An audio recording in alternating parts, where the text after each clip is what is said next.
بسم اللہ الرحمن الرحیم۔ میں ہوں نزاکت علی میران ایڈوکیٹ۔ میری طرف سے سب دوستوں کو السلام علیکم۔ آج کا جو میرا موضوع ہے وہ یہ ہے کہ اس زمین پہ انسان کب آئے، یعنی آئے اور وجود آئے لفظ میں فرق ہے۔ انسان جو ہیں وہ زمین پہ آئے ہیں، وجود میں نہیں آئے، پیدا نہیں ہوئے، کیونکہ انسان جو ہے وہ زمینی مخلوق نہیں ہے۔ انسان زمینی مخلوق نہیں ہے۔ یہ سائنس بھی ثابت کر چکی ہے کہ انسان زمینی مخلوق نہیں ہے۔ یہ سائنسدان جتنے بھی ہیں باہر کے ملکوں کے غیر مسلمان سائنسدان وہ یہ ثابت کر چکے اور مان چکے ہیں کہ انسان جو ہے وہ زمینی مخلوق نہیں ہے۔ اب در حقیقت یہ ہے کہ اللہ تبارک و تعالیٰ نے دنیا کو تو 20 ارب سال پہلے بنایا۔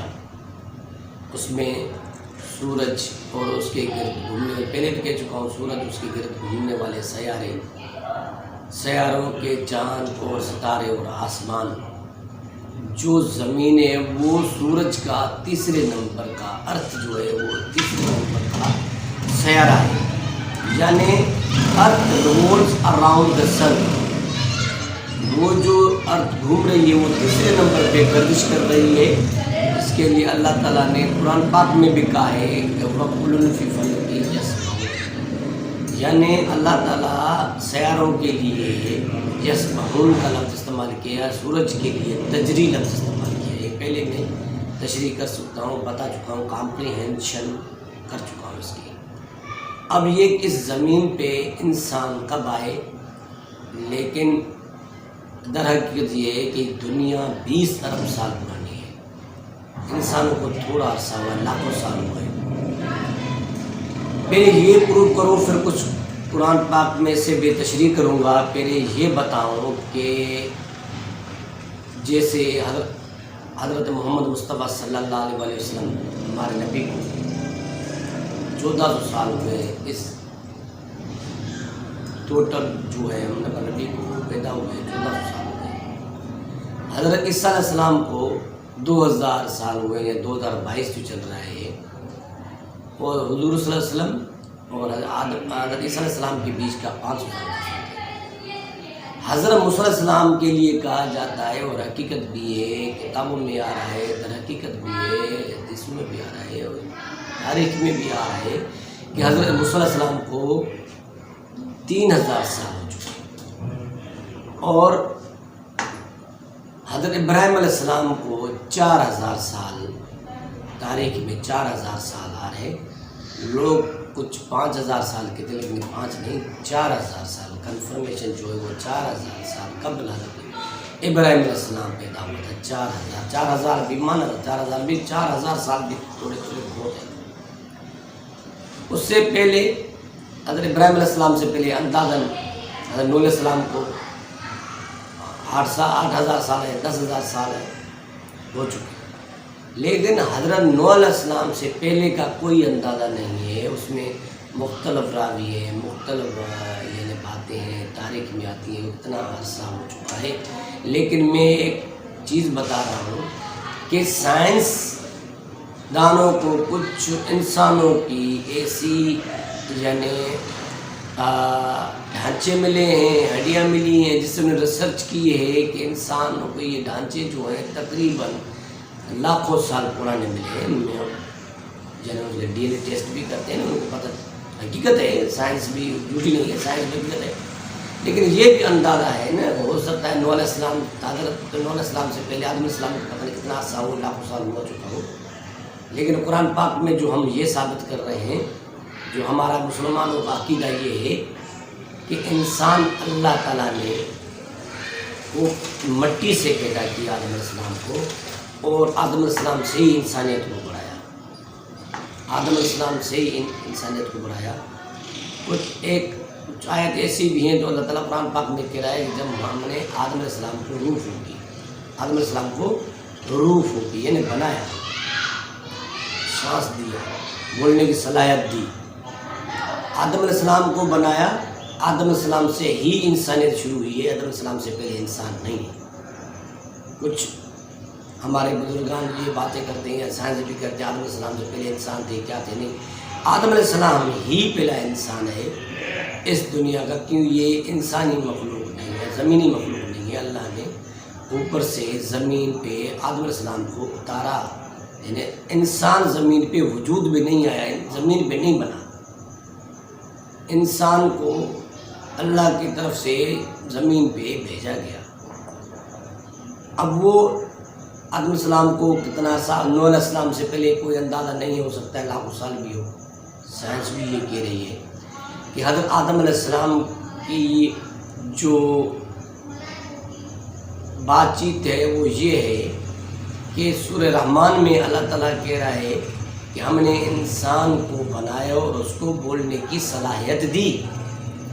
سورہ رحمان میں کہہ رہا ہے کہ ہم نے انسانوں کو بنایا اور ان کو بولنے کی صلاحیت دی، یعنی انسان کو بنایا، آدم علیہ السلام کو بنایا، آدم علیہ السلام سے ہی انسانیت شروع ہے، اس سے پہلے انسان نہیں ہے۔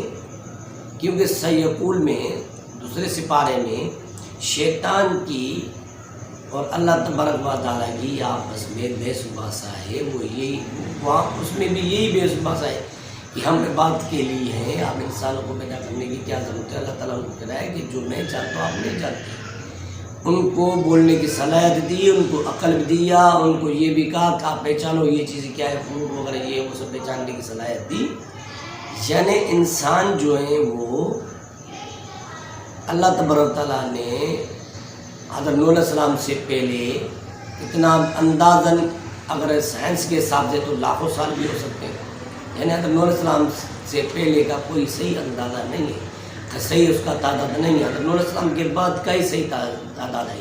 حضرت نوح علیہ السلام کو کتنا عرصہ ہوا، حضرت ابراہیم علیہ السلام کو 4,000 سال ہوا، حضرت موسیٰ علیہ السلام کو 3,000 سال ہوئے، حضرت عیسیٰ علیہ السلام کو 2,000 سال ہوئے، حضرت محمد مصطفیٰ صلی اللہ علیہ وسلم کو 1,400 سال ہوئے۔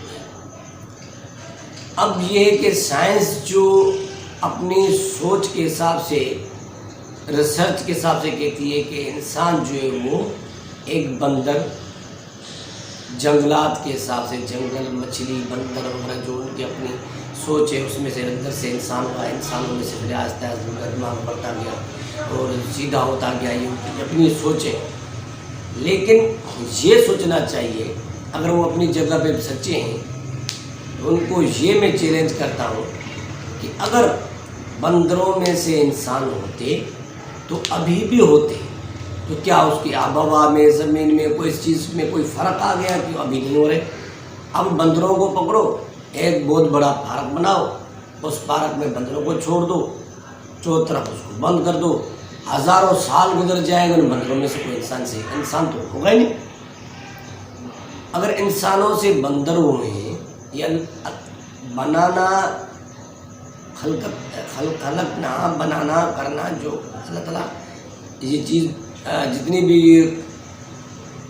انسان ہے، جانور ہے، پرندے، جو اللہ نے ان سب کو خلقہ ہے، بنایا ہے، وہ دیکھ اب یہ بات ہے کہ اگر بندروں میں سے انسان ہوئے تو بھینسیں کہاں سے ہوئی، گائے کس سے بنی، پرندے کس سے بنے، فرشتے کس سے بنے، جانور کس سے بنے، بہت سارے جانور ہیں، پرندے، مچھلیاں، یہ کس سے بنی؟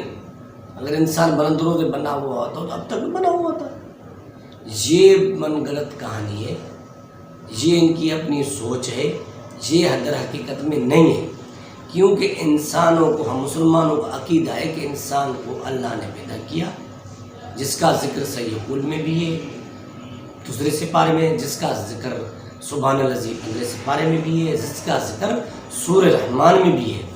سورہ رحمان میں تو اللہ تعالیٰ ثابت اور ظاہری ظہور سورہ رحمان میں صاف صاف کہہ رہا ہے کہ ہم نے انسان کو بنایا اور اس بولنے کی صلاحیت دی،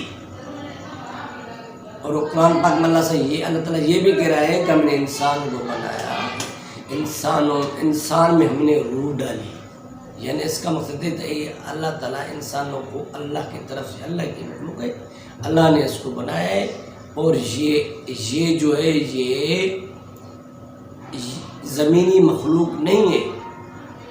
سائنس کے مطابق انہوں نے پروف کیا کہ واقعی انسان زمینی مخلوق نہیں ہے. جب زمینی مخلوق نہیں ہے تو بندروں سے کیسے بنے؟ بار بار ابھی بھی میں یہ کہہ رہا ہوں کہ اگر بندروں کو بڑے جنگل میں ڈال کے بند کر دو تو اگر اس وقت بنے ہوئے تو انسان بندروں میں سے ہوئے تو ابھی بہت. ہاں یہ ہے کہ بندر انسانوں میں سے ہوئے، کیونکہ یہ تو جب انسانوں کے اوپر اللہ کا حکم ہوا تھا کہ آپ جو نا ہفتے والے دن یہ شکار کرنے کے لیے نہ جائیں، تو اللہ تعالیٰ ان انسانوں کو بندر بنا دیا. یہ حقیقت ہے کہ بندر انسانوں سے بنے، لیکن یہ حقیقت نہیں ہے کہ بندروں سے انسان بنے. انسانوں کا اللہ تعالیٰ نے پیدا کیا ہے اور اللہ کی مخلوق ہیں.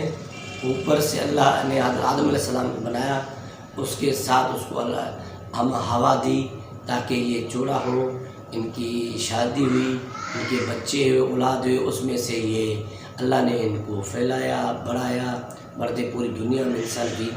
یعنی اب یہ ثابت ہو رہا ہے ہمارے قرآن پاک سے، محمد صلی اللہ علیہ وسلم کے کتاب محمد سے، کلام اللہ سے، کہ انسانوں کو اللہ تبارک و تعالیٰ نے بنایا اور زمین پہ بھیجا.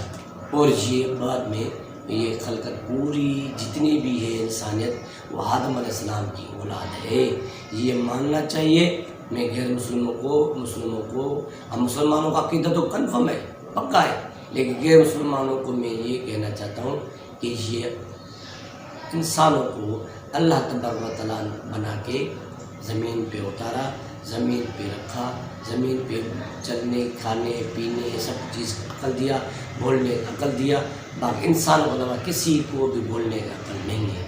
یہ ثابت ہو رہا ہے کہ انسان جو ہے وہ یعنی زمینی مخلوق نہیں، اللہ کی طرف سے. یہ ابھی انشاءاللہ آگے بھی میں کچھ باتیں اگلی ویڈیو میں کچھ جتنی بھی ہوں گی میری انشاءاللہ سائنس اور ٹیکنالوجی اور قرآن پاک کے مطابق ہوگی اور انشاءاللہ آپ کو فائدہ دے گی. ابھی بھی میں سب کو یہ پیغام دینا چاہتا ہوں کہ اسلام کو قبولو، اسلام کو سچا سمجھو، اس کی پیروی کرو، اندھیرے سے نکلو، اپنے آپ کو جہنم کی آگ سے بچاؤ. خدا حافظ.